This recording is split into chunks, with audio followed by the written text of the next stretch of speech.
নির্বাচন হয়ে যাক ইনশাআল্লাহ তখন যাব। 2025-26 শিক্ষাবর্ষের মেডিকেল ও ডেন্টাল ভর্তি পরীক্ষায় সারা দেশে প্রথম স্থান অর্জন করেছেন জাহাঙ্গীর আলম শান্ত। নরসিংদীর কৃতি সন্তান শান্তকে বিশেষ সম্মাননা দিয়েছেন বিএনপির চেয়ারম্যান তারেক রহমান।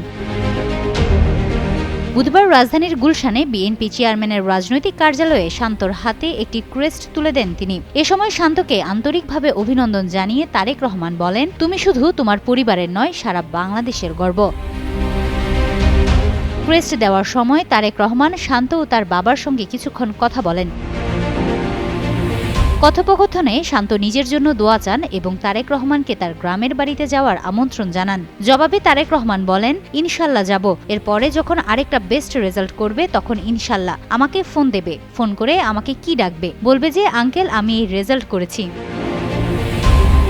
জাহাঙ্গীর আলম শান্ত নরসিংদীর বেলাবো উপজেলার সন্তান। তিনি বারোইচা রেসিডেন্সিয়াল মডেল হাই স্কুল থেকে এসএসসি পাশ করেন। পরে উচ্চ মাধ্যমিক শিক্ষার জন্য ঢাকায় এসে তেজগাঁওয়ের সরকারি বিজ্ঞান কলেজে ভর্তি হন। সেখান থেকেই এইচএসসি পাশ করেন। মেডিকেল ভর্তি পরীক্ষায় মেধা তালিকায় প্রথম হওয়ায় শান্তর গ্রামে বইছে উৎসবের আমেজ।